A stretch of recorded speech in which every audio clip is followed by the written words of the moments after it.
Into the wild I'll go, and into the wild I am. It's been a while, freedom child, since I left my roots back home. Into the wild I'll go, and into the wild I am. It's been a while, freedom child, since I left my roots back home. Welcome to the Freebirth Society podcast. This is a radical space for women who are ready to celebrate their autonomous choices in birth, motherhood, and beyond. Together, we'll learn about wild birth through personal narrative, we'll explore the politics of birth, and we'll analyze everything that relates to our lives as women from a feminist perspective. Here's your host, Emily Saldea. It's been a while, freedom child, since I left my roots back home. All right, Sally, welcome to the show. Thank you for having me. So we've got a big conversation today, a big story to come through you today. And I first just want to, just acknowledge your courage and your, I want to appreciate your willingness to share this story with me, and then by extension with many, many, many other women who will hear this with great honor and appreciation as well. So yeah, thank you. Yeah, thank you for having this platform. It's been such an inspiration for me and such a big strength for me having, community. So thank you. Where should we begin? I think the journey started with my son Casper. My birth with him really shaped a lot of my beliefs about birth and just completely remolded everything I know about the health system and the medical system. And obviously I've listened to so many podcasts on your platform and have heard that it's not uncommon for women to go through something similar that I went through. So I got pregnant with Casper, and me and my partner were over the moon. I was working full time then. I was running my restaurant at the time, and I didn't really drop into the birth.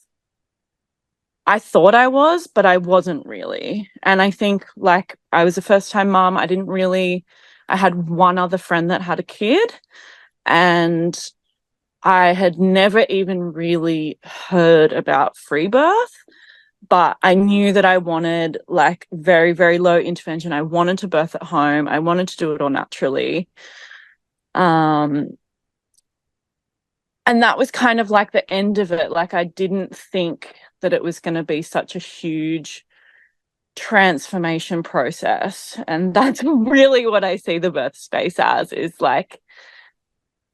labor transforms the maiden to the mother. And yeah, so I was pregnant with Casper. My pregnancy, I just was working. I didn't really change anything. I was super, super healthy. We had one scan, and I didn't even think about it. It was just I'm pregnant, let's go get a scan. And we went and got a scan, and I remember walking out and just being that really didn't feel right. Mm-hmm. And so we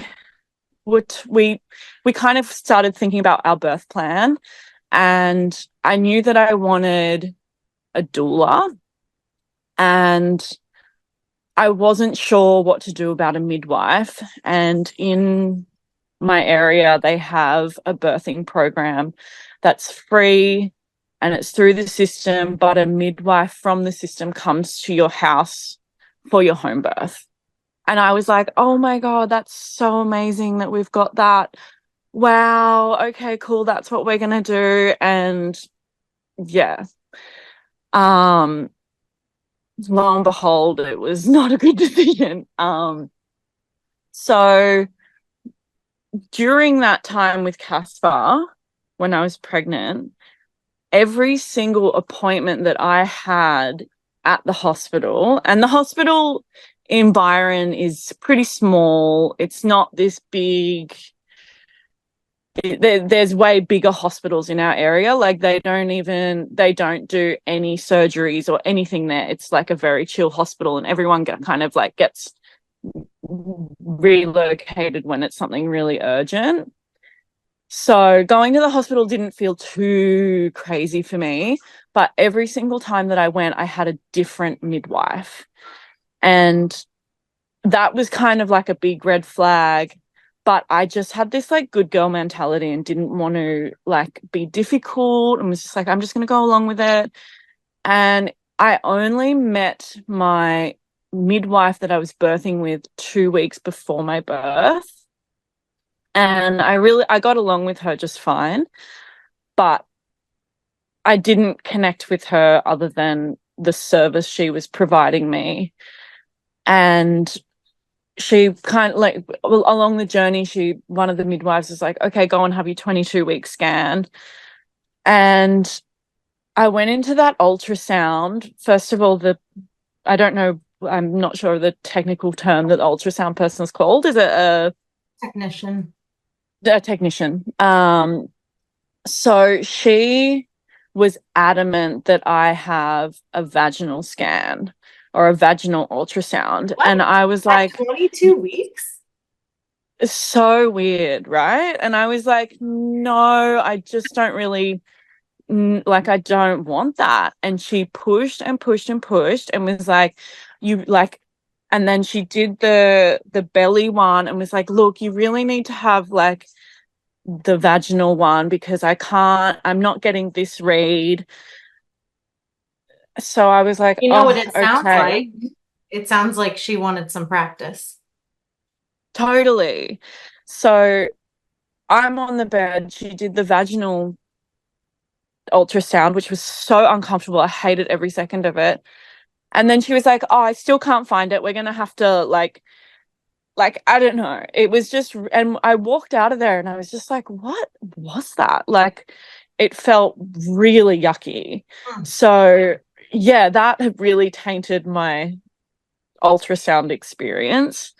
And so I met my final midwife before birthing Casper.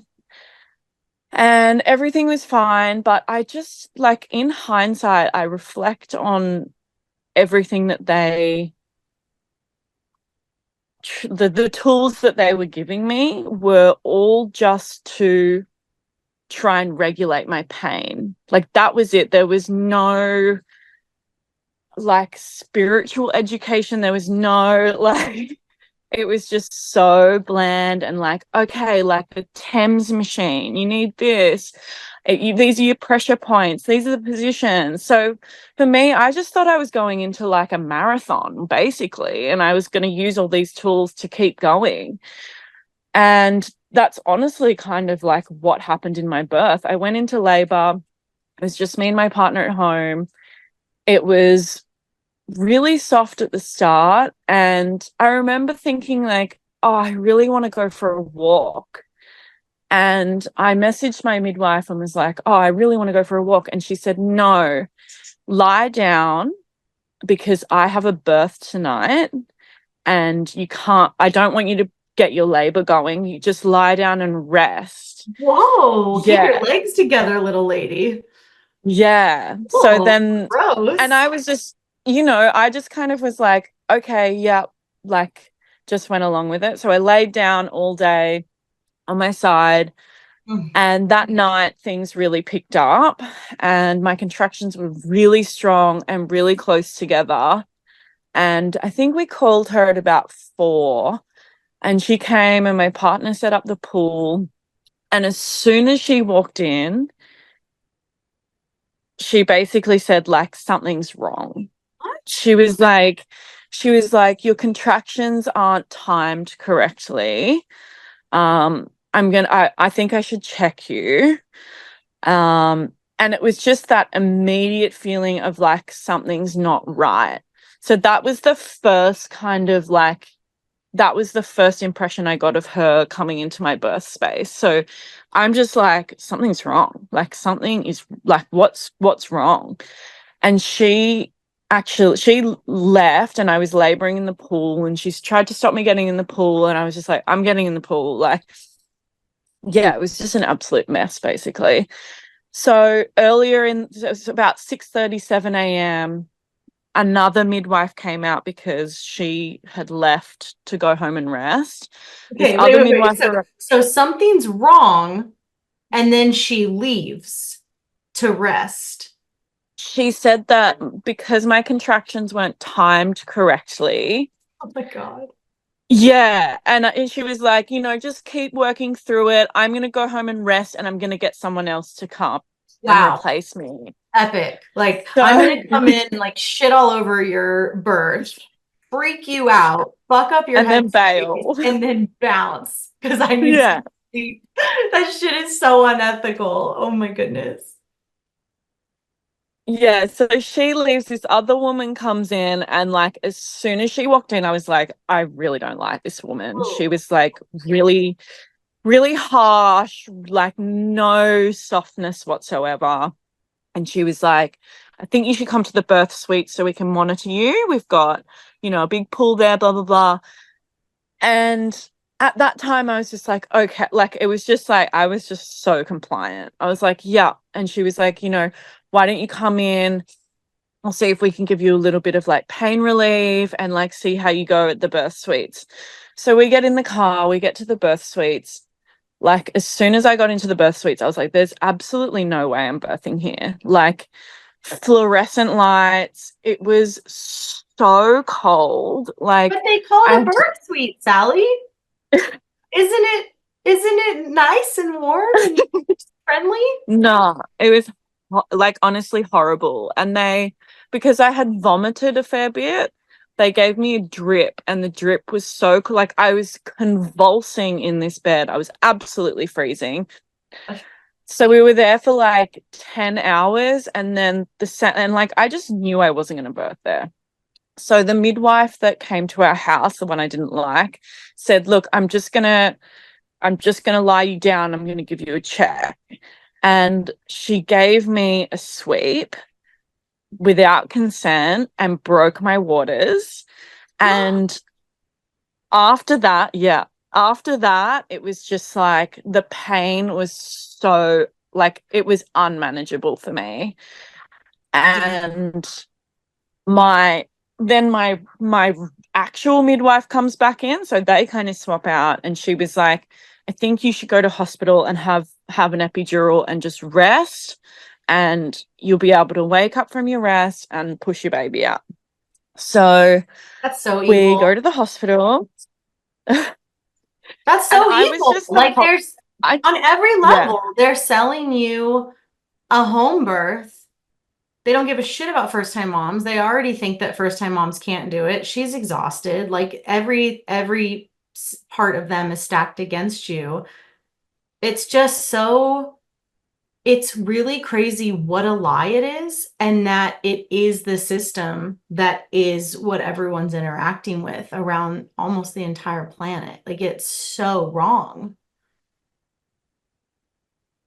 Yeah, and I really do try and have like respect for people in their field, but the lack of trust like is crazy. And at one point when we were walking through the car park to the birth suites and I'm in labor, a friend that I know walked past me and was like, hey babe, and I was like, oh, I'm in labor, and she was like, oh, go, and like that energy hit me, and I was like, oh, that's what I need. And then I just went straight into the birth suites, and it was like the complete opposite. And I was like, can't someone just tell me that I'm like doing good, and like bless my partner, is like so unbelievably supportive. He's my absolute rock. But like he had no idea what was going on. He thought something was wrong. Like Yeah. we were just listening to this narrative and was like, okay, we need to go to hospital to like save our child. So we go to hospital. I get the epidural, and which was fine. Like in, you know, I didn't have there was no damage or anything like that. And when the obstetrician came in, the obstetrician came in, and Casper's heart rate had dropped. Like, I think the midwife said it was like 0.1%, or it was like a very, very low heart rate drop. And when that happened, it was like the alarms went on, and like 5 people rush in, and there's this obstetrician standing there, and he was on the phone. He gets off the phone and he goes, okay, you've got the green light for a cesarean. And this was like 10 minutes of us being there. And I just looked at him and I was like, no. And he rolled his eyes and looked at the other like obstetricians and doctors and said, well, we all want to go home early tonight. What? Oh my God. Yeah. You are in a hellscape. This is a Yeah. torture chamber hellscape. Oh my God. Yeah. So we're like, I'm lying there thinking, and then he like said, like, you know, if you don't have a cesarean, like your baby could die. Oh my God. And after he left, like I was so upset. I was like, oh my God, have we made the wrong choice? But I was like, I'm not having a cesarean. And I knew instinctively that Casper was fine. And I turned to the midwife that was on our table. And she was like, oh, you didn't need a cesarean. Like you made the right choice. And I asked her, I was like, you know, what's the, you know, what happens when the heart rate drops? And she's like, oh, it's so normal. She was like, you know, most children have that heart rate drop when you've just had a massive dose of like, you know, relaxant into your system. She's like, it's totally normal, like your baby's fine. So it was just like, yeah. Wow. Anyway, so That's like psychological warfare. Yeah. And like for him to say, but we all want to go home early tonight, it's like, you're about to cut me open. And risk your And life. like, yeah, it's just like yeah.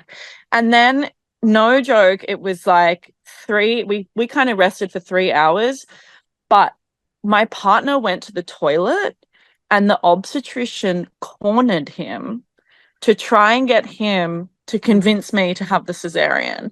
It was just like, I could not believe it. But at the time, it was just like, how do you even process that, like, as it's happening, you know? So I'm lying on the bed. The midwife that was now with us was actually so beautiful. She was so caring and tender, very, very hands-off, like, didn't touch me without my consent. She was actually like, she saved that whole scenario. Well, she's hands off now that you are drugged and strapped down. Like, yeah. I'm sorry, like, no, fuck that. You know, like, the standards are so low. The fact that she like wasn't horrifically threatening you, you know, like, damn. Yeah. So she like, it comes time to push. It was all like very like push. Like I pushed Casper out in like, I think it was like half an hour. And I don't know what happened, but I was really adamant that I didn't want the epidural even. And the midwife that was on, I don't know if she stopped like giving me juice, but I could feel his head come out. I had a lot of feeling. Even after he came out, like I could move my legs and I could walk within 5 minutes. So that it was nice to be able to feel that experience and not be completely numb. But as soon as Casper came out, there was like a little bit of meconium, and he's on my chest and he's crying, and like there was like a little gurgle in his in his cry. So it's like alarms on. They come and grab him off me. They're plugging him with oxygen.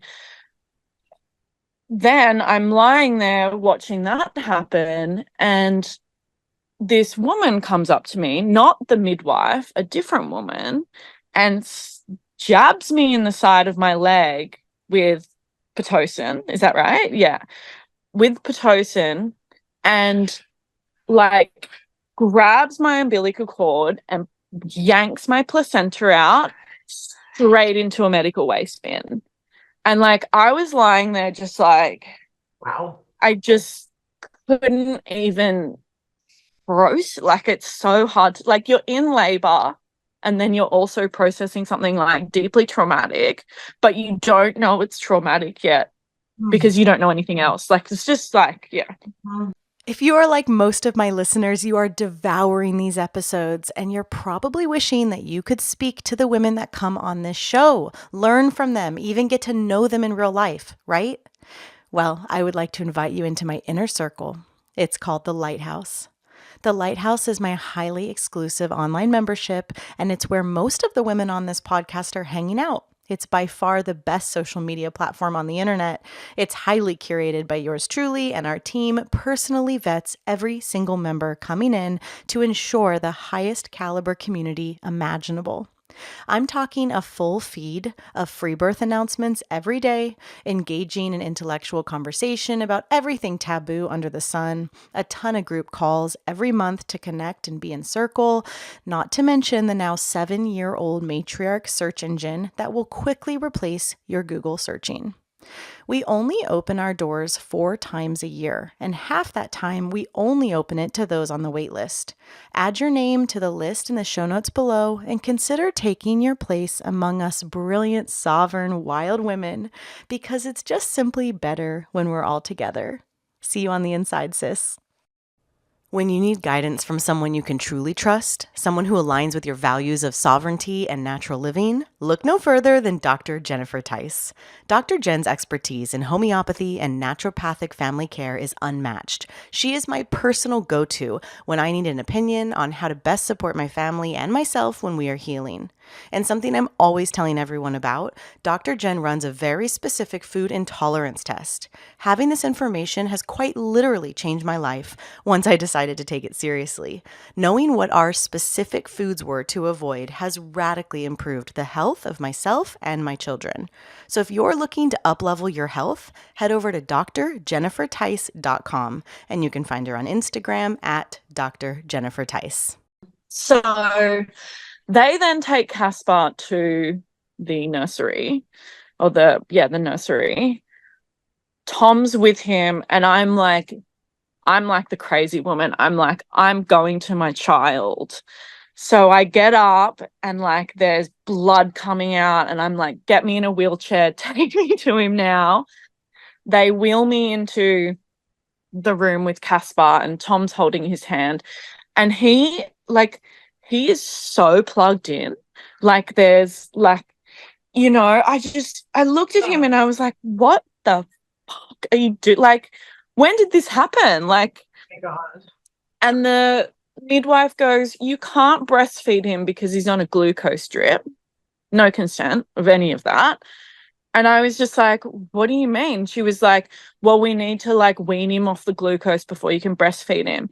And I touched him, and he, no joke, ripped everything off. Like ripped his oxygen off, tried, like he knew. And then I was just like, I'm breastfeeding my child. And she was like, oh, well, I guess you can now because he's not plugged in. And as soon as I grabbed him and put him on my boob and he started breastfeeding, like I watched all of his like things on the monitor just perfect. And it was just like, even in that, I was like, why are you giving him glucose when like my boobs are right here? Like I'm ready to breastfeed him. So we dealt with all of that. We were in the hospital for like 12 hours, and every single minute of that was us trying to get out. But I was also trying to be respectful of the nature of And it got to the end, and this obstetrician was like, oh, I just need to do like his eye test. And they just wanted to, first of all, they wanted him on antibiotics for 24 hours. We said no. Vitamin K, we said no. The death threats, like you could kill your baby. Like it was just like intense, really intense. So we finally got him out of there. And the last obstetrician that wanted to test his eyes, I cried to him and was like, I just don't want anyone else to touch him. And he actually saw me in that moment and was like, okay, like I'm not going to do this eye test. I'm just going to write down that his eyes were fine and you can go home. I'm like, I'm pretty sure if there's something wrong with his eyes in a couple of days, if it's like serious, I'll come back. Like you don't need to flash a torch in his eyes. So that was pretty much Casper's birth. Yeah, really, really full on. And I don't think I even realized the extent of like how traumatic it was until I got pregnant again. And just realized that, well, and then I found Freebirth Society and I was just like, wow, like, thank God you are doing what you do, because yeah, my experience was just absolutely horrible in the system. And yeah, still is really horrible in the system. So I guess that kind of leads to, I was like 9 months later, I had like one period and got pregnant again. And yeah, that my pregnancy with the twins was so different. Like I was so present. I really pulled out of like, well, what I thought I was doing was pulling back from work and like limiting that kind of grinding hustle that I am really accustomed to. And yeah, that pregnancy just completely transformed me. I knew from the moment I felt pregnant that I wanted to free birth. And I started meditating. I was going to birth circles, and, the community in my area is just amazing for free birth. I went to a 3-day birth retreat on sovereign birth. And I had never felt so healthy and so full of life. And it was just an amazing 9 months, honestly. And there was like one part of me that was like, there's a birth keeper in my area she's incredible. And I was really drawn to her. And I kept kind of like going back and forth and meditating and asking my babies. And the answer was from them that all they needed was me. Every time I meditated, I was like, what do I need for the birth? Like what? And every single time I was like, we just need you. So did you have a sense that was it obvious to you there were two? Never. Okay. And it's so interesting because like I was going to a chiropractor every week. I was doing kinesiology. I was doing acupuncture. I like every single person that touched me or was in my field that was a healer or an energy worker or a practitioner all said there's one. And it must have been the way that they were sitting. I only ever felt one set of kicks, and I'm so attuned with my body. And I was big, but I was so big with Casper that everyone was just like, oh, second time round, you're so much bigger, And after birthing them, they were very, very different sizes, which is like the common kind of factor of the condition that they had. So Yeah, it's just a mystery. I don't know if Melvin, like maybe one of them never really kicked because of the way that they were in their sacks. Like, I just don't know. Yeah. But yeah, I never, sometimes I would be like, oh, like, you know, what if there's twins? But it just didn't even like, it actually didn't even bother me. I was like, if there's twins, there's twins, you know. I just had so much trust and so much faith in my body. And you know, we went back and forth about getting a birth keeper or not. And in the end, like, my partner and I just had such a strong connection to our birth keeper that, like, it felt so right to have her in the space. And yeah, so I get to, like, I think it was 36 weeks.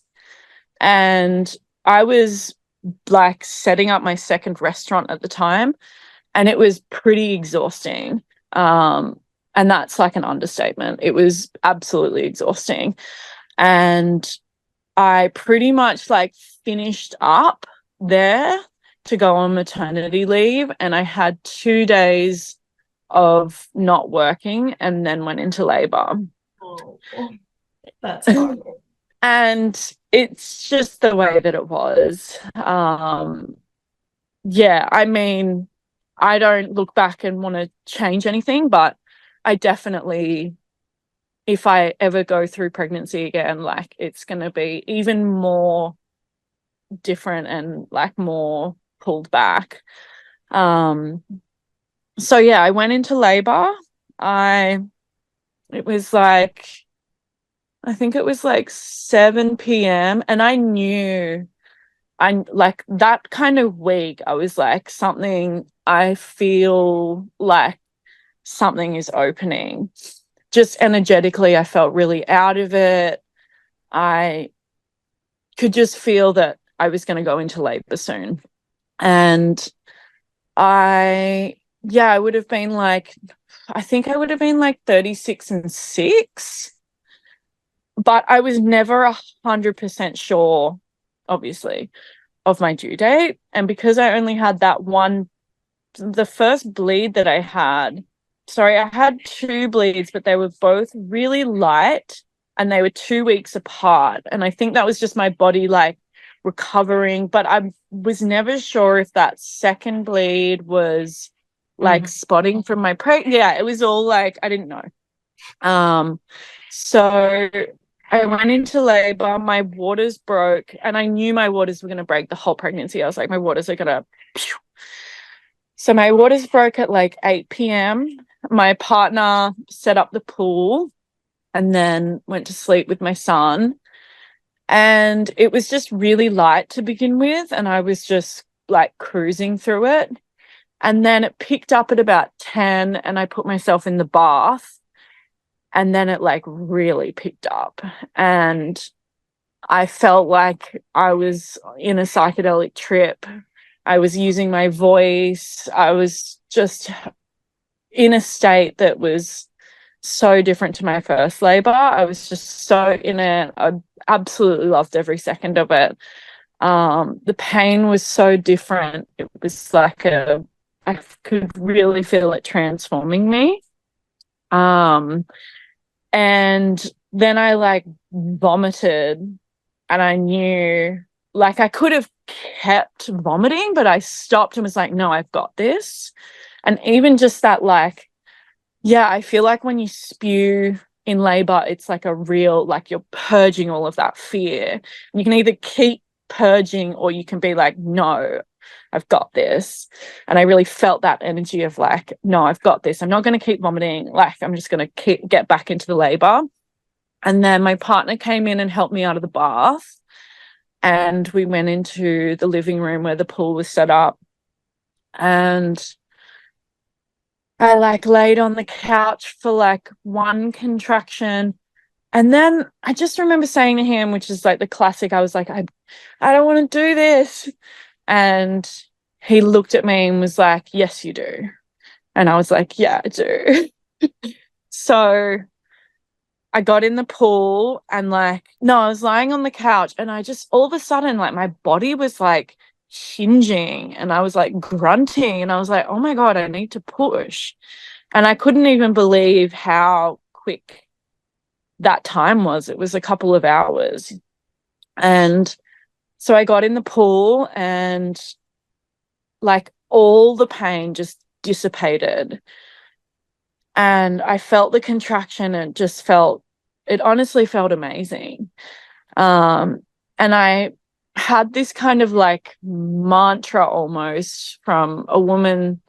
A woman kind of said it in one of my birth circles, and she said, instead of like every single contraction being like, how can I get out of this? It was like, she said, like, when I've had contractions, I said, how good can I make it? So every contraction, I was like, how good can I make this contraction? And the last contraction, like, I could feel Dusty's head coming out. I felt the ring of fire. And then it was almost like my body did what it needed to do, and like my back just arched, and Dusty just came flying out. And he was like very, very alive, like screaming. He like was small, but not like too small. Like, I've seen, I don't know what he weighed. Like, there's so much mystery in this. So he was very, very alive. And I was just holding him in the birth pool. There was music playing. It was just like everything was dripping. It was beautiful. And then I could feel like my contractions were still really strong. And I felt inside, because instinctively, that's just what I wanted to do. And I could feel what I thought was a placenta. It was like very, very soft, kind of like jelly-like. And I was like, okay, cool, that's my placenta. And I was holding Dusty, and I was like kind of trying to push while I was sitting down, and I was like, no, this isn't happening. And that's when my birth keeper walked in, and I barely even noticed her. And she came in, and I was like in my own world, and she was like, why don't you try kind of leaning forward and squatting a little bit to help the placenta come out? So I did that, and I put my leg up on the side of the pool, and she was like, I turned around to her, and I was like, is it my placenta? And she said, it's another head.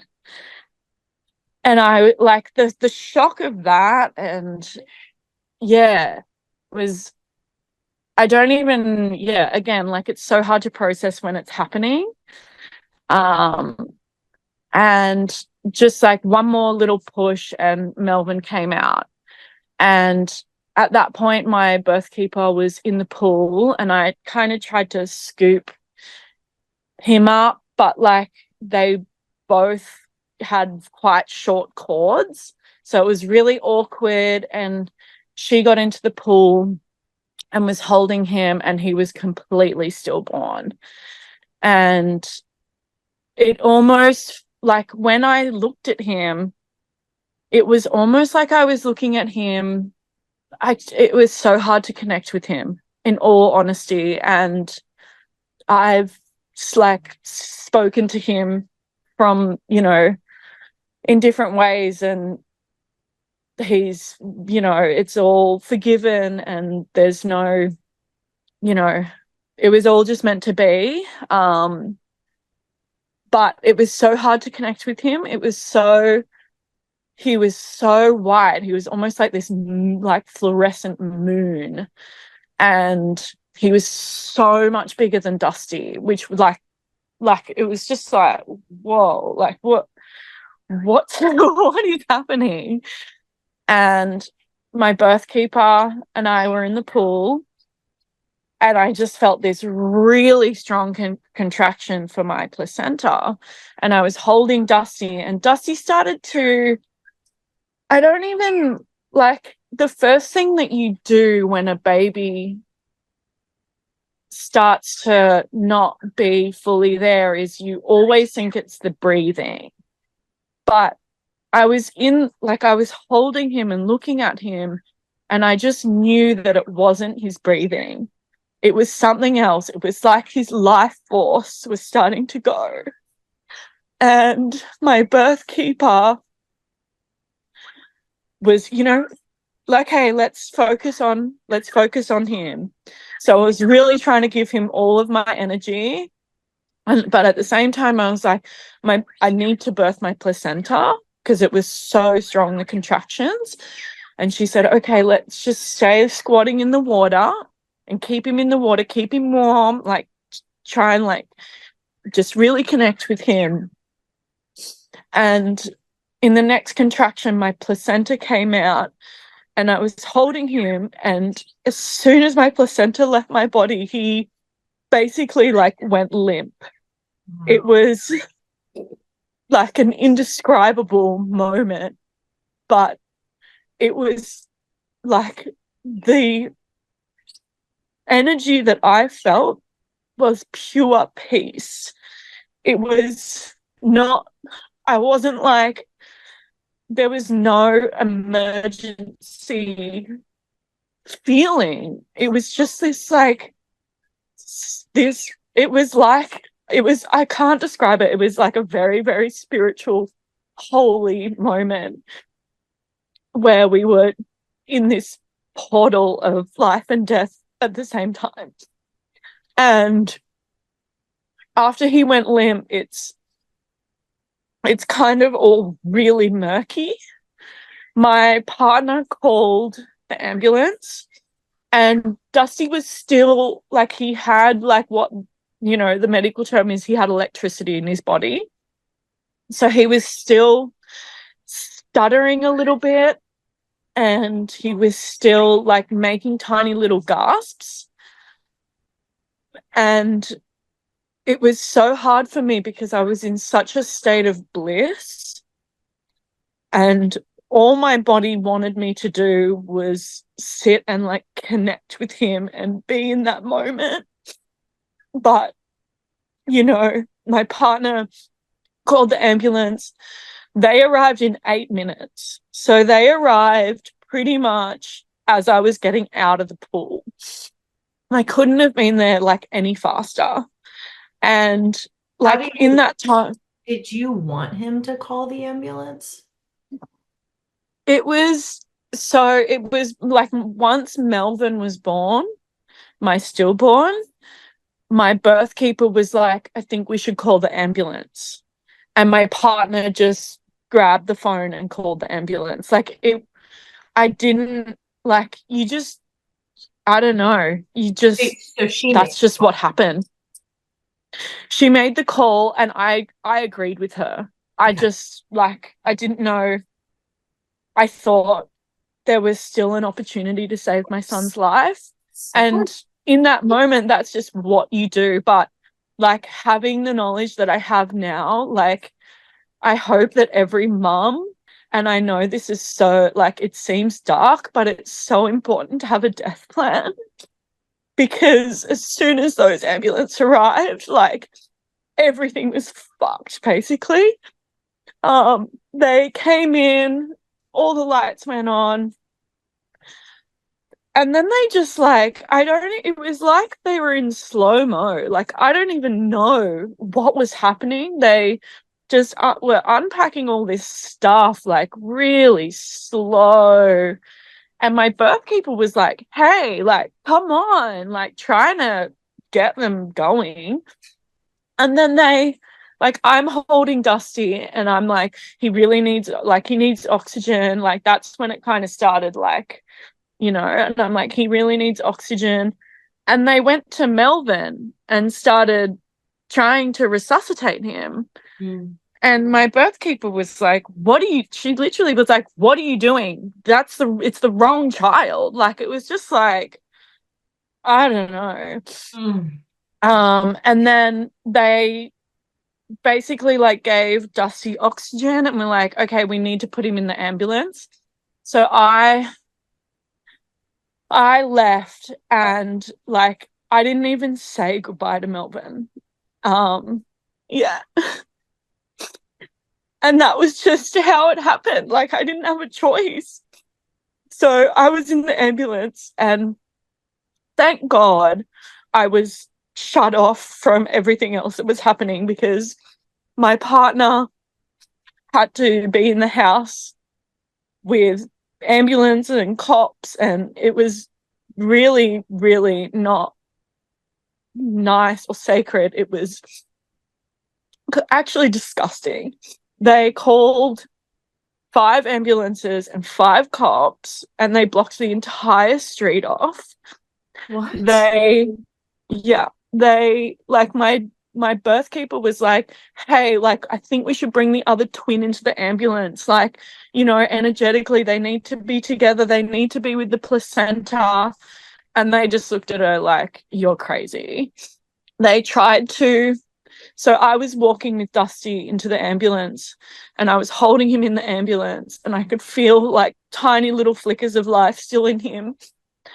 And I was like, he needs a blanket. Like, it was freezing. And they just took even so long to even just like get me a blanket. And like, I'm in this ambulance, and one of the workers was like, okay, you need to put him on the bed. And I was like, I can't let go of him because I know he's going to go. She was like, you need to put him in the bed. And as soon as he left my body, that was the last moment of life that he had. And then they tried to separate me from him. They told me I couldn't even be in the ambulance with him.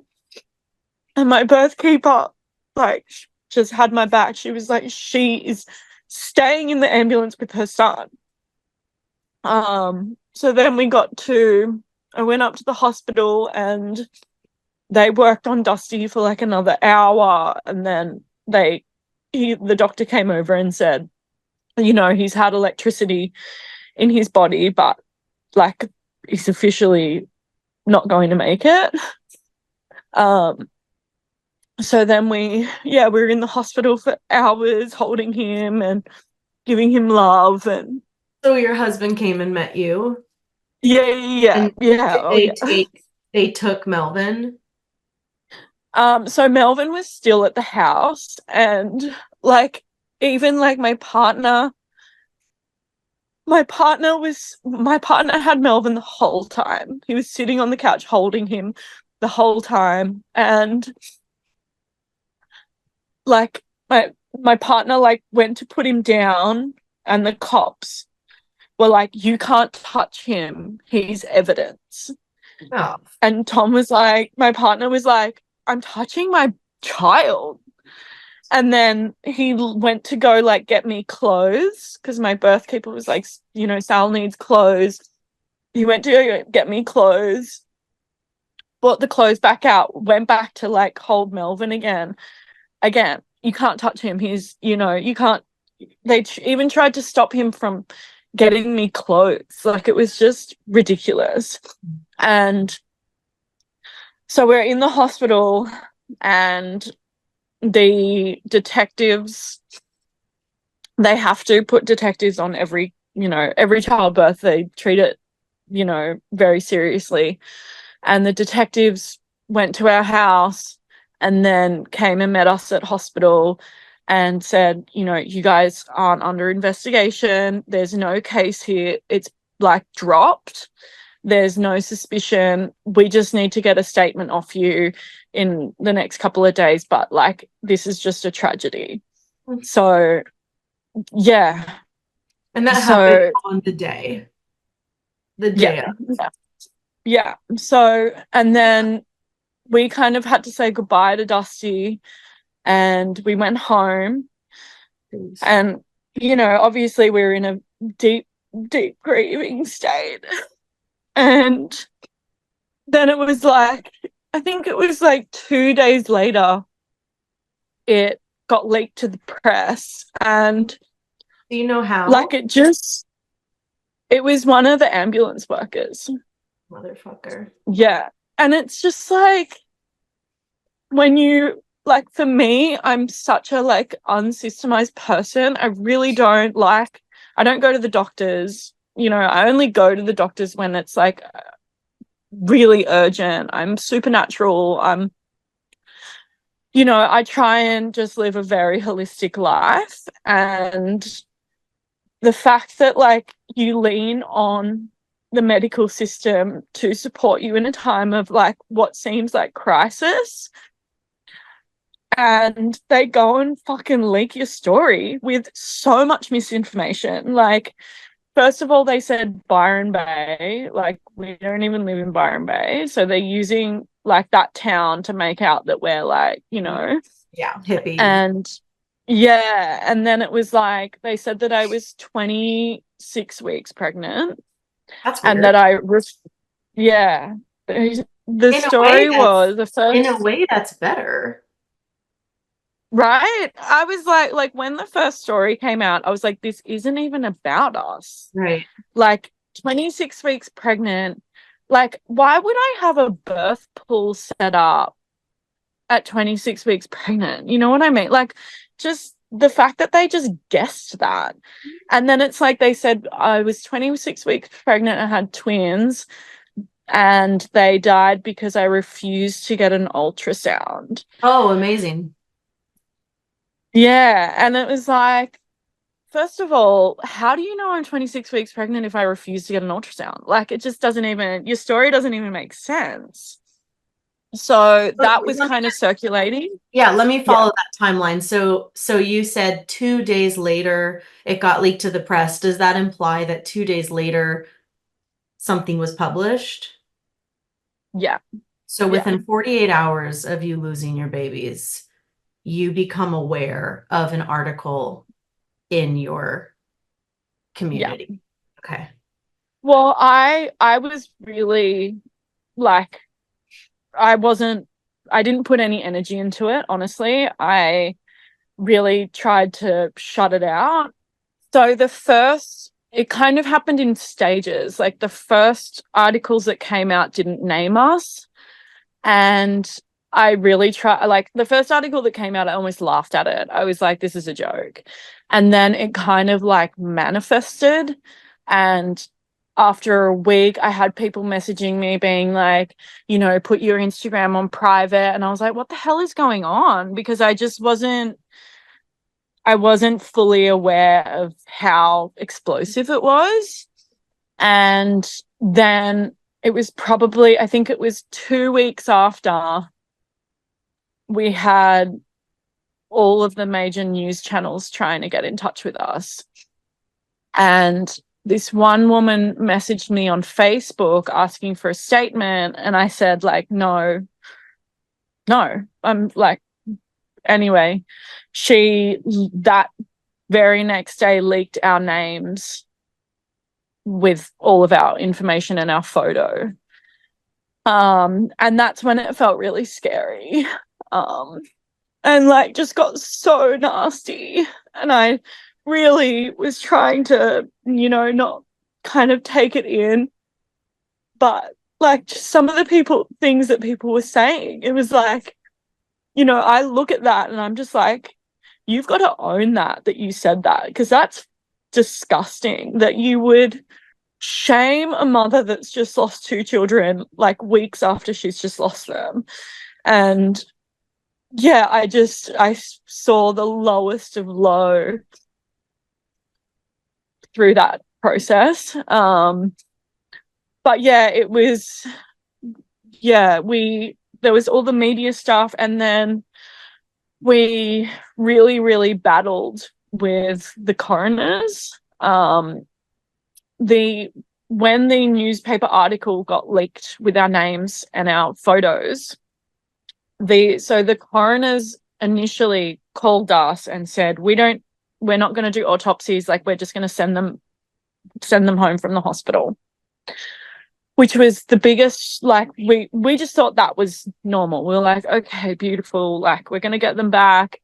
We had found an incredible death doula. She has a funeral service here, but it's like, it's just so oh, it's incredible. She wraps them in paper bark, and her space is like this beautiful adorned like womb. She really made the very final process really amazing, despite everything we went through with the coroners. So it was a couple of days later, they said, the boys are coming back to you.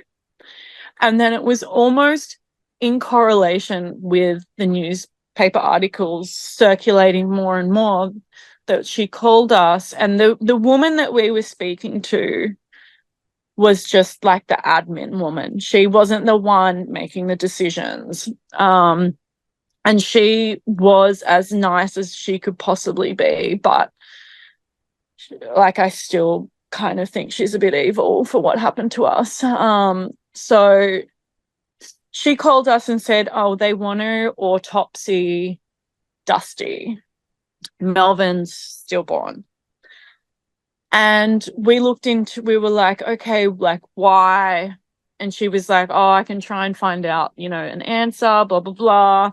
It was all really vague.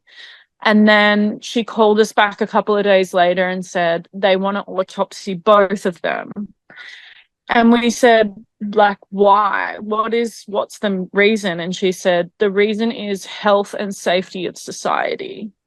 And we said, what does that mean? And she said, oh, it's just to give the paramedics feedback. And we knew in our hearts, like, that we didn't want our children to be autopsied.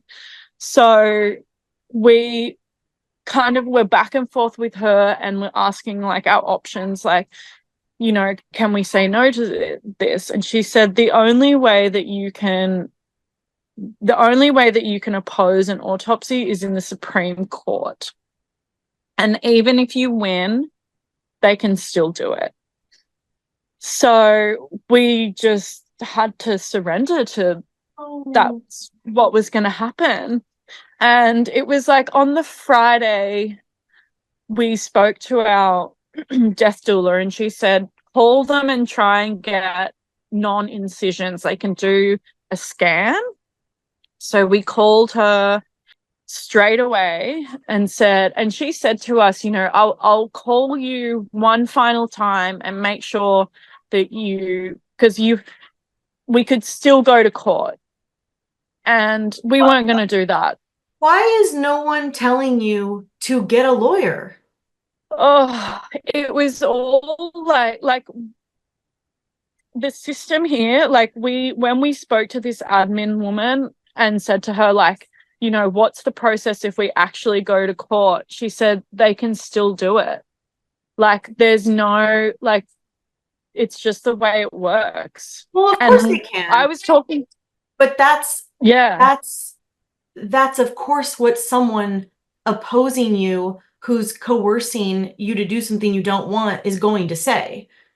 Like, I'm not even really saying this at you. I'm saying this at anyone who's going to learn, anything, if they ever have to interact with this stuff, like, get a fucking lawyer. I don't care where you live. Get a fucking lawyer, because at the very least, it will show them that you mean business, that you will not be pushed around, and that they better be crossing their T's and dotting their I's, and they need to come correct. And 9 times out of 10, when I've seen parents do that, they back off. You never hear from them again.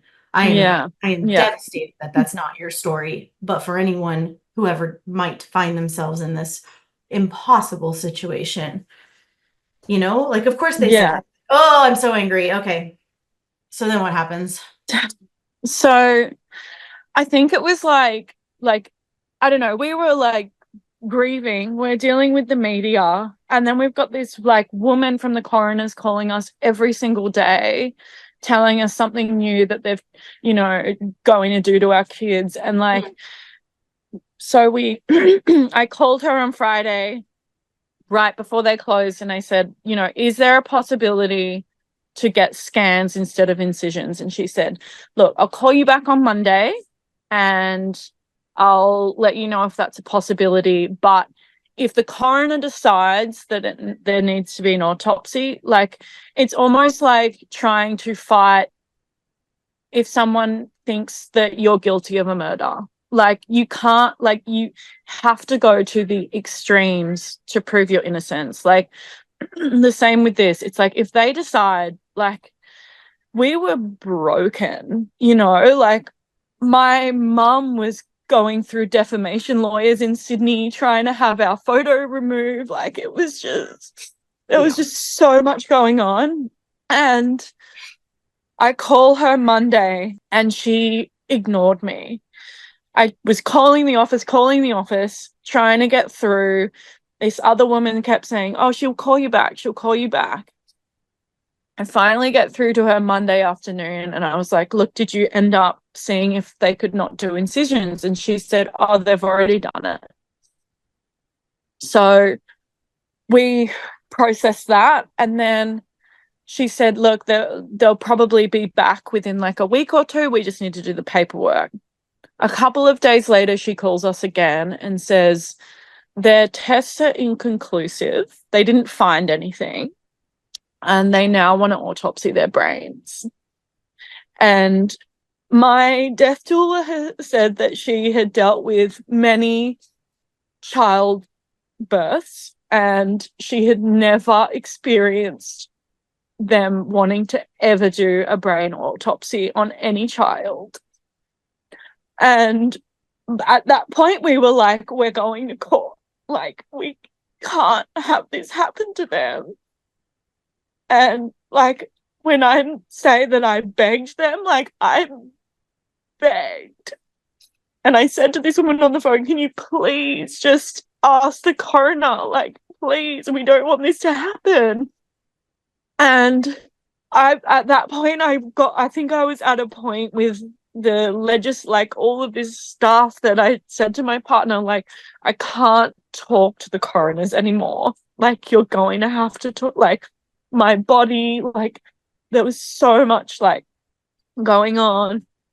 And he took over that, and he started to, so at the coroners, they have someone that works in the legal department that sets up your court case and can advise you on how to kind of go forward with opposing it. So he was speaking to them on the phone, and they said, so like, this is the whole process, blah, blah, blah, blah, blah. And he said, okay, yeah, like, we definitely don't want their brains to be autopsied. And the woman goes, oh, they've already done that. You can just oppose them sending the samples away. And, like, yeah, it was just like, yeah, just thing after thing after thing. And yeah, wow. So just that whole, yeah, it was like, honestly, like, the most torturous process I've ever been through in my life, having to deal with that. And then we had to wait. So all of this happened in the first like 2.5 weeks, and we didn't get them back until 47 days later. And our death doula found that the hospital didn't do the paperwork properly, that they were all held up, that, you know, she said to us, you know, I think this is discrimination against you guys for free birthing, for, you know, me and my partner, we're both heavily tattooed. He's a tattooist. Like, we're weirdos. Like, we stand out. And I just, yeah, she just said, like, she's never seen anything like this before. But a part of me just can't play into it anymore. It's just like, I don't see the point. I'm just like, the only way that I can win is by like sharing like this. And, you know, like the whole pivot of everything for me comes down to like a couple of days after the birth, I had a friend come over, well, a sister come over and give me a womb massage. And she can speak to the other side. And I didn't know this before she massaged me. And halfway through the massage, she was like crying a lot. And we finished up and she said, look, I can access the other side, and they were coming through so strong through your body. And they wanted me to tell you that they were never meant to be two. They were always one soul. They were always one person, and they had lived many lives, and they were just here to end a cycle. And they were so grateful that I carried them, and that they were just here to show us more love. And when you have like divine messages like this, like, that's my truth. Like, it's not that I didn't have an ultrasound or I didn't do X, Y, and Z. It's like, yeah, when you know this like greater kind of meaning, like everything else is just like what ifs. And my birth keeper, like, no joke, like the day after that I got those messages, I called her and was like, I need to share this with her, because, you know, we are now like so soul sisters. You know, she came to the hospital, she waited for us, like she was there through everything with us. And, you know, we've both been like, our lives have been dramatically altered together. And I called her and told her what my friend had said. And she couldn't believe it, because she had a breathwork session that same day and received the same messages. And yeah, like, it's just all the media, all of the coroners, like, when I come back to that truth, it's just like, you know, that's what I live with now. Like, that's where I kind of sit with all of it. So yeah, that's pretty much like the whole operations of the story. And I've had such a huge life shift. Like, everything's changed for me. I am like just living so slow and so in connection with my son, and my psychic portal is just completely blown open. And like, all of the crap in the world, all of the media and all of that like very low vibrational human interaction, like, that means so little to me now. Like, yeah, and it sucks so much that this is my story, because it's not easy. It's been very, very, very challenging, but there's just so much love and light on the other side for me. And in a way, like, I'm so grateful for them choosing me. And I don't know what I would have done if I had have gotten a scan. Like, if I had gone down a different path, the options would have been very, very, very, very medicated. What do you think the scan would have shown? So the boys had a condition called TTTS, which is a really rare condition where twins share the same blood vessels on the placenta, and they were both in their own sacs, but because they share the blood vessels, they take nutrients and blood from the placenta at different rates, and they grow at different rates. So they were like very, very different sizes. And it means that one twin basically becomes the donor and one twin becomes the like receiver. And like, they rely on each other to live. So the only way to, I guess, like, solve this problem is with laser surgery on your placenta to separate the blood vessels and reattach it to the placenta. It's like, Whoa. Yeah, even just saying it, it's like so crazy. And like, once that happens, like, if I had have gotten a ultrasound and gone down that road, like, I would have been in hospital every week getting a scan. It has such a high fatality rate, and even when they do that operation, I think it's like a very, very high risk that one or both twins will have either like cardiac or respiratory or bladder issues. Even And if you had gotten a scan, which you weren't going to do, but even if you had and you had been given this information, like, do you really think you would have done the crazy ass sci-fi surgery? no, I wouldn't have, but I don't know what I would have done. Like, if I had have gone down the free birth route, then I would have had this knowing that, like, my pregnancy would have been so stressful, knowing that my boys have a really high fatal condition, like, and like my pregnancy was the opposite of that. It was the most like life filled I've ever felt, and I wouldn't change that. And I can't change it, like knowing what I know, knowing that they are not meant to be here.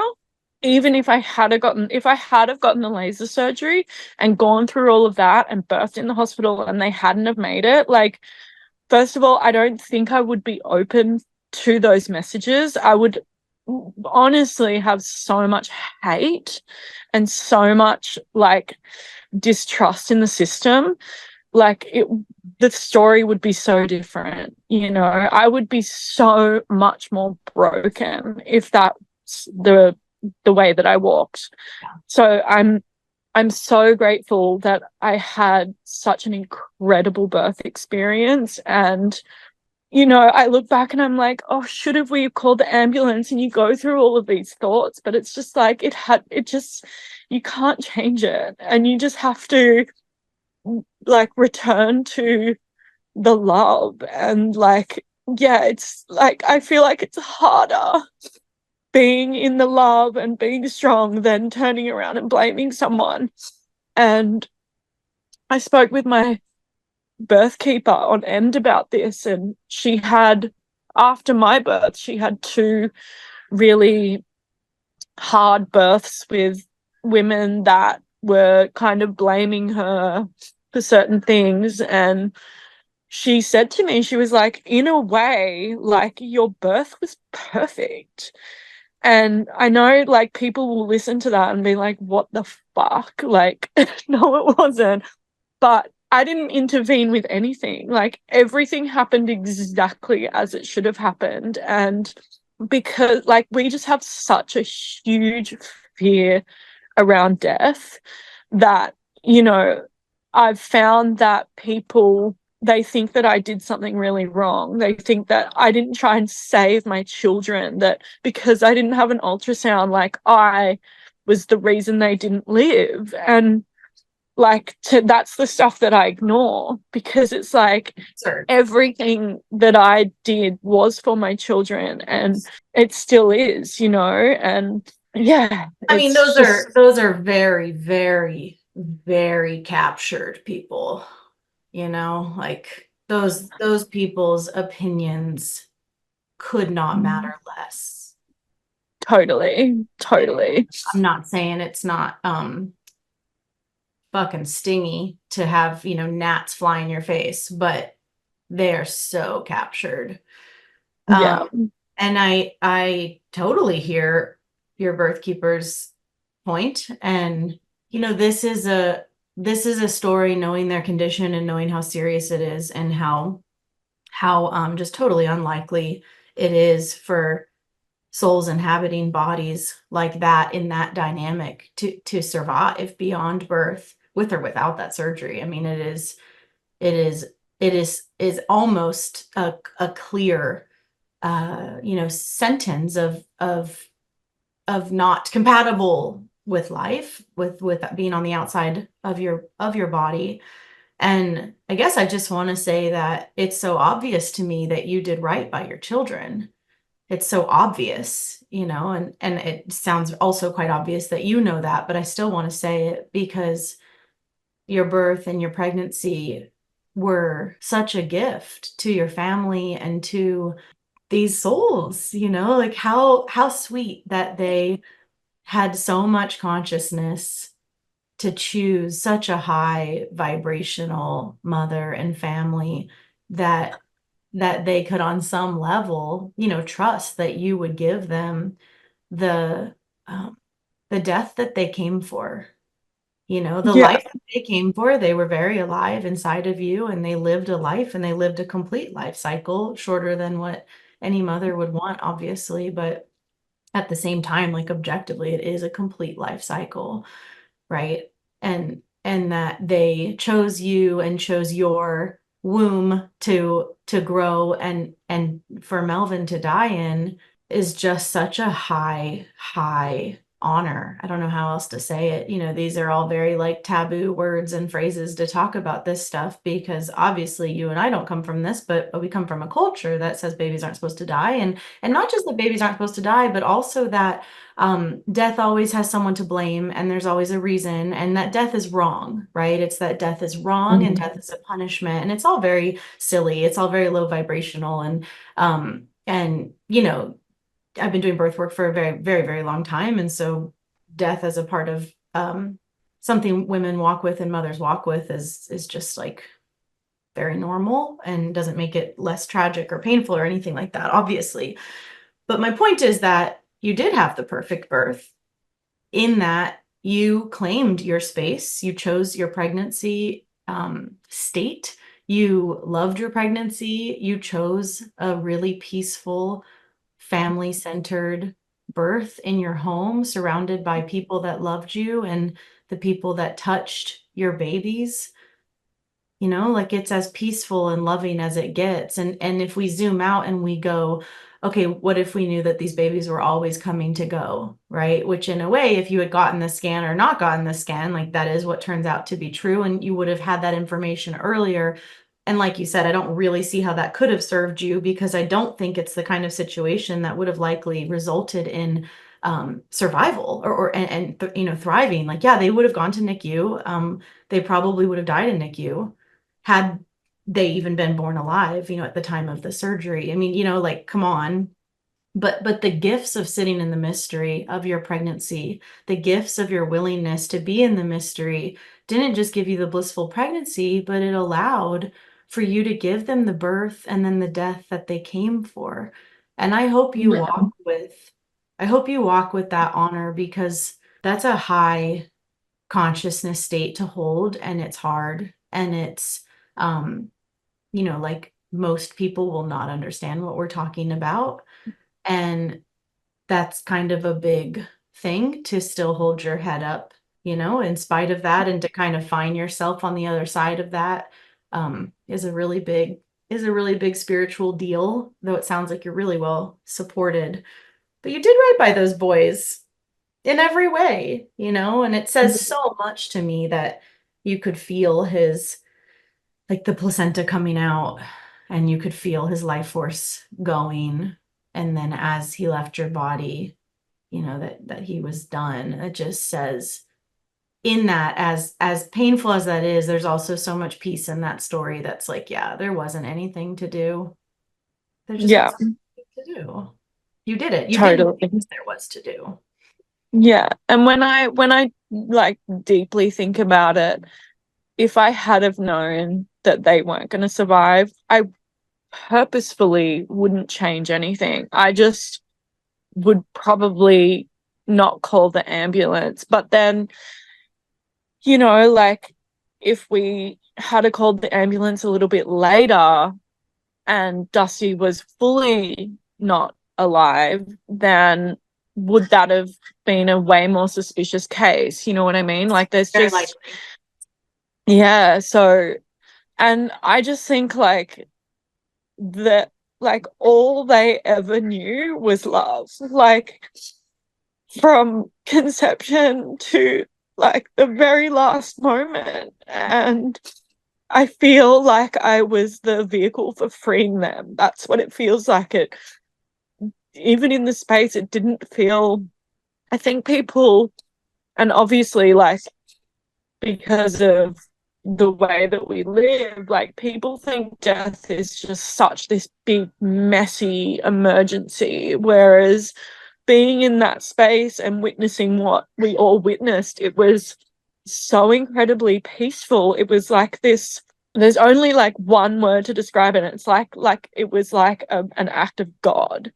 And like, call it God, call it spirit, whatever you call it, like that's what it felt like in that space. Like it was like this holy experience. And I spoke to my birth keeper, like when the ambos came in, it was like the syntheticness of their presence compared to what we were basking in. And like, you know, we were obviously trying to problem solve and try to save Dusty, but inherently, like, I couldn't switch into emergency mode because I feel like my intuition and my knowing was to bask in the peace of it because it was his last moments. And when they came in, it was like, it was just so synthetic, and we just saw this parallel universe kind of come together in the weirdest way. And yeah, in a way, like I know that, like I know I'm strong enough to go through this and share it in the hope that, you know, women do have more education on what happens when, you know, this kind of thing plays out. Like, unfortunately, we need to be somewhat prepared in death when we birth. And yeah.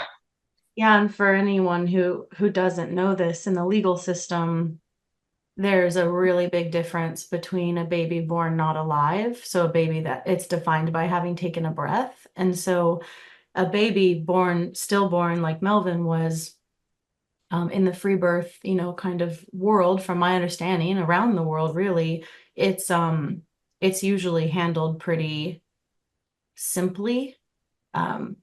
But if you birth a baby that has life defined by breath, which Dusty obviously had, then that's a whole different world. And I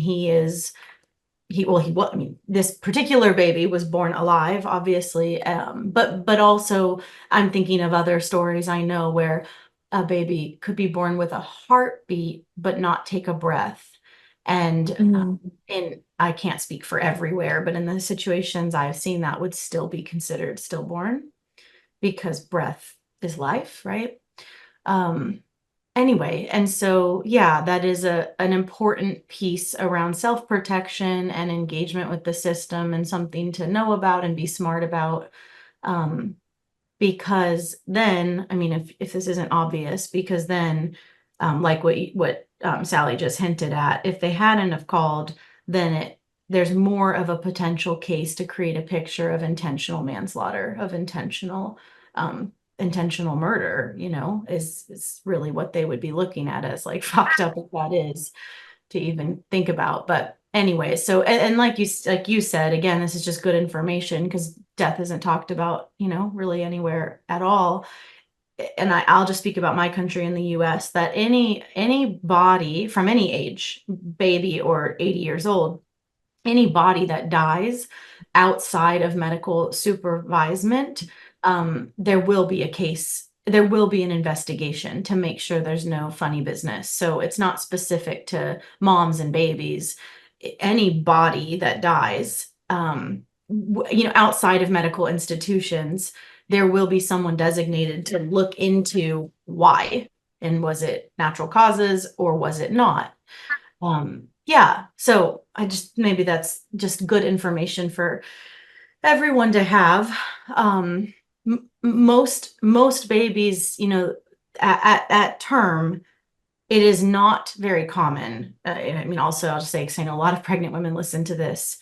I mean, yes, stillbirths happen. Babies born alive that then die is very uncommon. This is a particular and quite rare situation in the, you know, in the situation that Sally described. But yeah, that's really quite an uncommon, very uncommon situation, that a baby would be born physiologically at term and then die so quickly. And so in a way, I mean, it's a weird thing to say, it's good, it's not the right word, but I'm glad that you're aware of the condition and that you know about it. You know, I work with lots of bereaved moms who, you know, won't get that piece of information because it won't be obvious. You know, Yeah. it will stay a mystery, as most fetal deaths are. Yeah. Which, like, of course, you know, most autopsies will never render any information. That's another thing that you all listening should know. Very, very rarely does an autopsy of a fetal death show, or an infant death in this case, would show anything at all.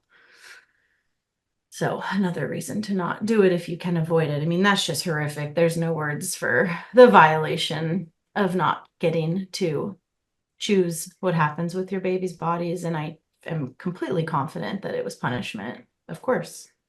Of course. Yeah.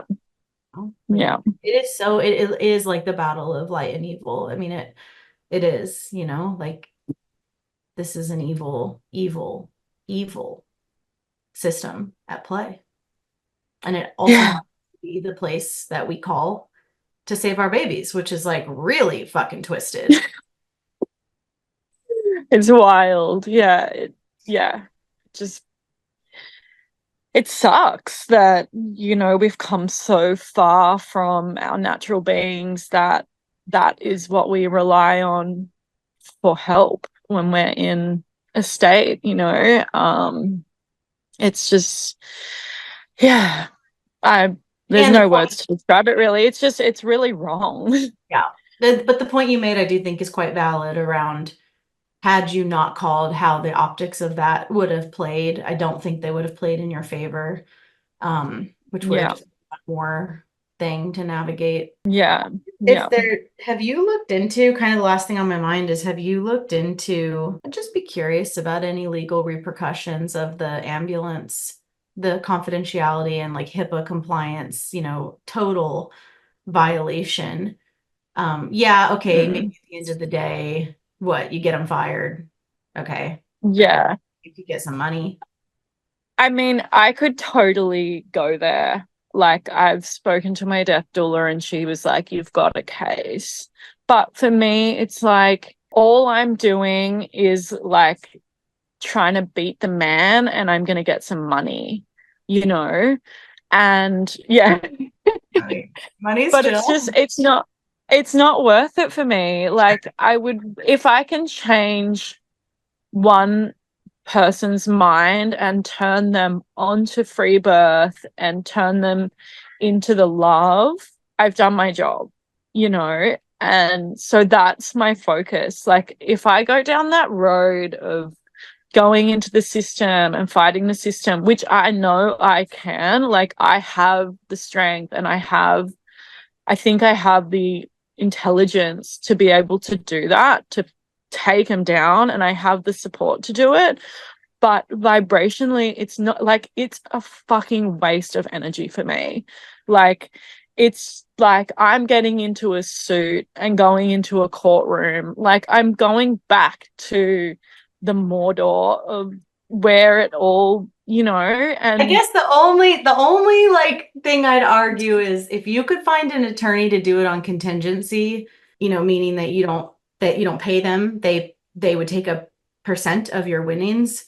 You know, they do most of the work. Like, yeah, there's some stuff you'd have to participate in, but yeah, I totally hear you vibrationally. I totally yeah, hear you. But I do also think there is a way to play the game and come back to Mordor and play it with your army and your resources, and also fuck you. And thank you for the, you know, 600 grand that I'm going to get from you. You know, I don't know. I'm just totally. saying. I mean, Ambulance services make a lot of money. yeah, I mean, if someone is listening to this and wants to go, like, yeah, I would explore it. Yeah, I think, you know, we're still in the grief stage, and we've only just gotten to a place where the media's kind of died down and we don't have that external noise affecting us and our lives, you know, like my connection with my son and my partner. And, you know, I quit my business that I've been running for 4 years. I stepped down as director. I just, anything that is not aligned is done for me. And, you know, I'm just in a place of like, I'm really loving life, and my boys have gifted me that. Like, prior to them, I was like, grind. Like, I'm really creative. I was like setting up 2 restaurants, like just nonstop. And I think after, you know, everything that's happened, I just have realized like that's not the life for me. And it's been my life for, you know, 30 odd years. So to have such a huge shift and a revelation, and to really be just opening to the gift of like relaxing and being present, goes to go back into the system and to fight it. Oh, like I'm exhausted even just thinking about it. But you never know. Like, yeah, my death doula said to me, she was like, this has to be, this is some kind of sacrifice. Like, there's something coming good from this. And she was kind of saying like, you know, you do have a case, and I'll back you, because I've never seen anything like this before. And the hospital really did stuff up. The nurse or the social worker didn't sign off on our papers. So the boys were sitting there for like a week, and they don't have the facilities to keep them cold enough. So yeah, there's so much like error in the medical system with what we went through, that I definitely could fight it, but maybe another time. Yeah, I mean, and that stuff I think would be harder to get. Well, not necessarily, but you're talking about multiple different suits actually, because the ambulance, you know, media leak Oh yeah. is a very specific one, and then there's the, you know, fuckery with the morgue, and you know, where were your legal rights, you know, with the coroner stuff, and then, you know, there's multiple different stuff. But also, I'll shut up about it after this, but also, what if this shit got settled quickly? You know, like, you keep framing it as like this big fight, but like, that's not necessarily, and I'm not trying, I mean, whatever, do whatever's right for you, obviously. I just like want you to get some money or something. Fuck. It's just so many different things, you know, that were so wrong. But I mean, I obviously, I'm not familiar with your country like I am with mine, but I've certainly known, you know, women to get settlements. They don't go far. It's not like Yeah. it's not justice. It's not like that. It's settlements to get them off Money. yeah, but I mean, shit. So when did you birth your boys? What month was it? The 11th of February. Okay. Oh yeah, it's still so fresh. Damn, man. Just like fucked over by the system, 2 births in a row. Yeah. And it's just like, we free birth to get out, and we just got so deep. But I mean, like, me and my partner, we're both like Aries. We find the humor in it all. You know, we really do come back to just trying to enjoy this life that we have. We both had really similar upbringings of, you know, being, I don't know, like, not, we were both really different as teenagers, and we were battling, you know, what our family thought we should be. And we've both seen really dark kind of times. So yeah, for us, like, we are just so grateful that we have our son, that we have each other, that we have our family. Like, we have so much community support. Like, yeah, like, we really do just turn to that. And like, yeah, it's not easy, of course, but yeah, it did not, and it will not break you. No, I nearly did. Yeah, I bet. Well, obviously, it's one thing to lose your babies, full stop. Then it's a whole nother thing to experience months of harassment and slander and actual, like, pretty haunting violations with the coroner. Yeah, that process, it was actual torture. And I think because of my, I never really got to say goodbye to Melvin. So much of me wanted to be able to see him again. And by the time that they got back to our death doula, the coroner called us and said, I'm highly advising you not to see them because of the state that they are in. And I want to give Haley from Paperbark a little shout out, our death doula. She was just absolutely incredible. She wrapped them so lovingly and had them in this cocoon of flowers. And I walked into that space and it was just this is what it's meant to be. I thought I was going to go in and be a blubbering mess, but I was actually just I can finally peacefully give my children one more physical goodbye. And when I was standing in that space holding them and, saying my last goodbyes, it was almost like I could feel them snickering at me or laughing at me and being like, Mom, we're not there. So yeah, you were saying, I mean, I would love to hear you just kind of close with this funeral service that you all had, because I'm also thinking about, I mean, you said it was how many days that you got their bodies back? How did that all go, seeing them, and were they totally wrapped up?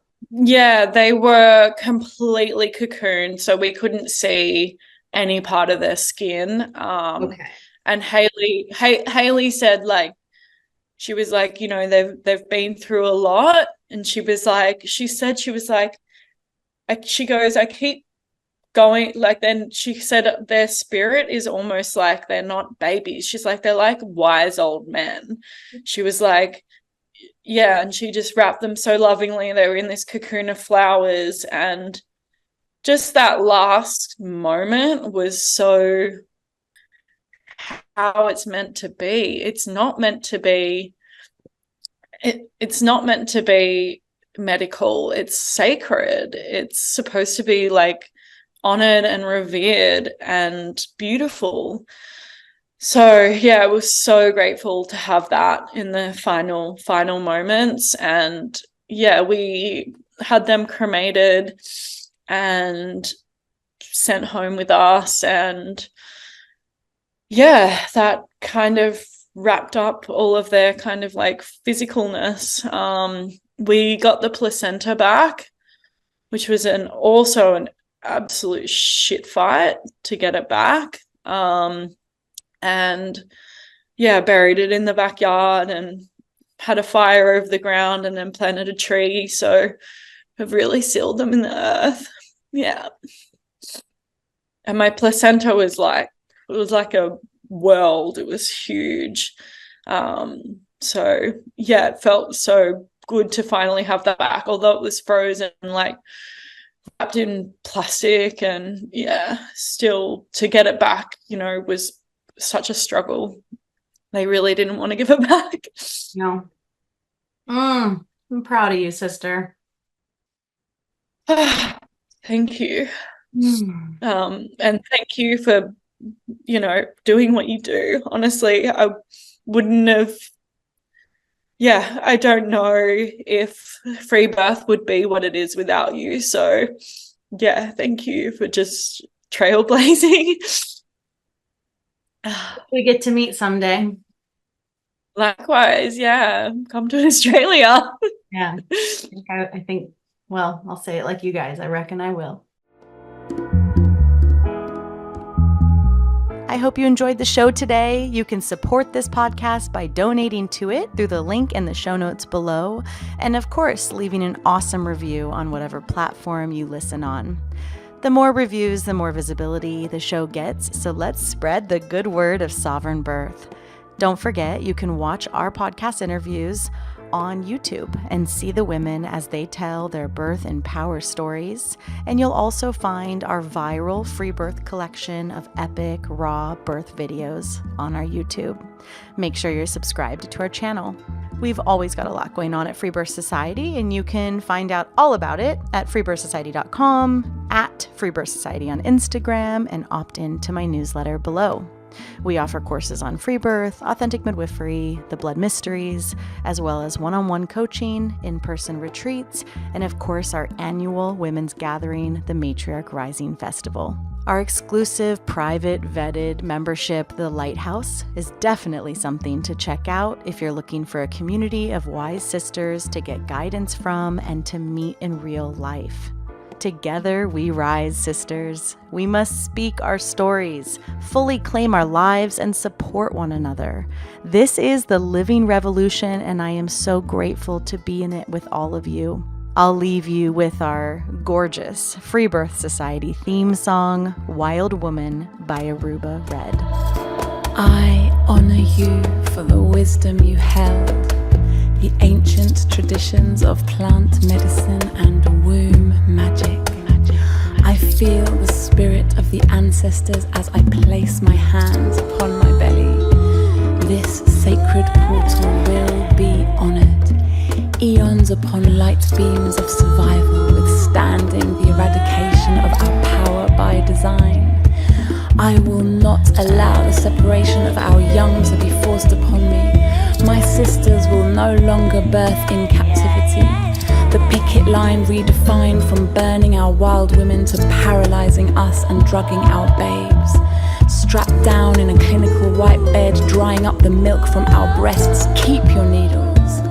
My family will never again be doomed to chase those dragons or your poison. We reject your fear. We choose love. Everything with intention. Death, ascension. I will fly and bring her back from the stars.